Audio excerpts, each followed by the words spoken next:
Write the expression that represents. Okay, so I know we have been working with a whole number times a fraction. So I know my expression is going to have times. And it's going to have a whole number and a fraction.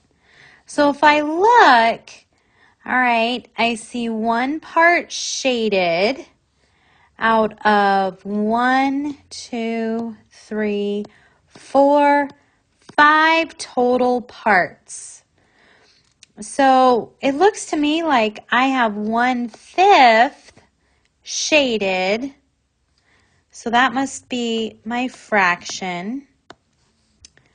And I have that once, twice, 3, 4, 5 times.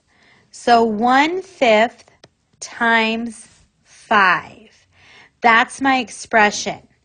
Now I need to find the value. Well, there's a couple ways I can do this.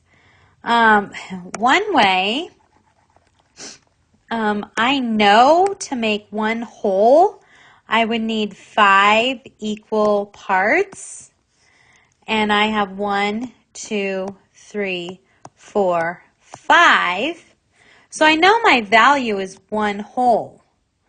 If I want to multiply my fractions, I need to make them both a fraction.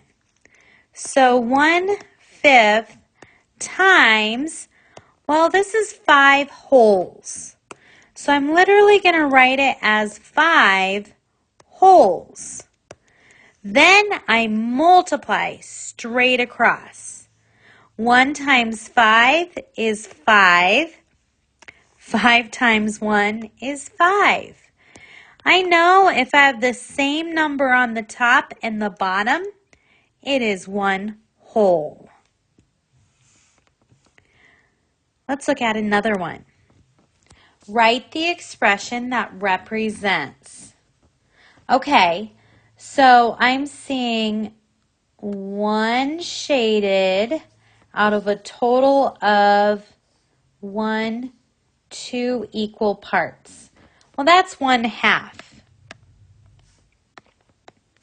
How many times do I see that? Well, move that out of the way. I see it once, twice, 3 times. So 1/2 times 3. What is my value? Well, if I think about it in terms of fractions, I know 2 halves make a whole. So there would be 1 whole. And then here's another half. So I could say 1/2. If I was to multiply, it would look like this.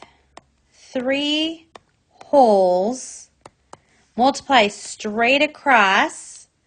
3 times 1 is 3. 2 times 1 is 2. I have an improper fraction, which you'll learn later on.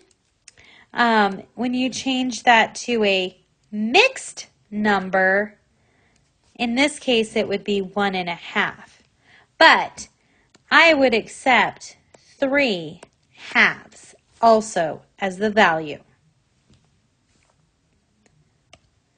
All right, now we're going to draw a diagram, and they've given us the expression. Okay, so my whole number is 2. So right away, I'm going to draw 2 wholes. 1, 2. My fraction is 1/4. So I'm going to split these into fourths. And I need to shade 1/4. So this is my diagram. right? But now I need to figure out the value. All right, well, if I change 2 wholes to a fraction, that's 2 wholes times 1/4. I multiply straight across. 2 times 1 is 2. 1 times 4 is 4. Oh, I literally have 2/4, which if you know your equivalent fractions, we could also say 1/2, couldn't we? But 2/4 is literally what we have up here, because here's a 4th and here's a 4th. All right, last one. Draw a diagram to represent 6 times 1/6.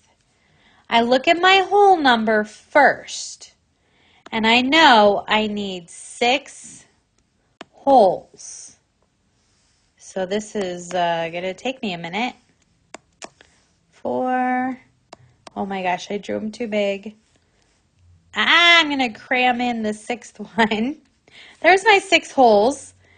And I need to split them each into 6 equal parts. Okay, so 3 on one side, 3 on the other.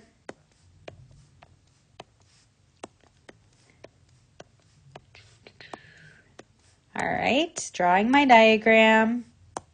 Here we go. I tried to make it as nice and neat as I could. Kind of fell apart. Okay, and then 1/6 is shaded on each hole. So here's a 6th, 6th, and I'm trying to shade as neatly as I can. That way Mrs. McElroy can really understand my thinking. Okay, so I've drawn my diagram. Now I need to find the value.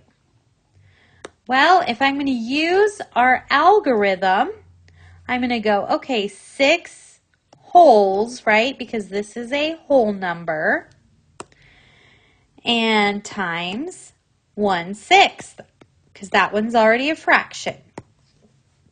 I'm going to multiply straight across.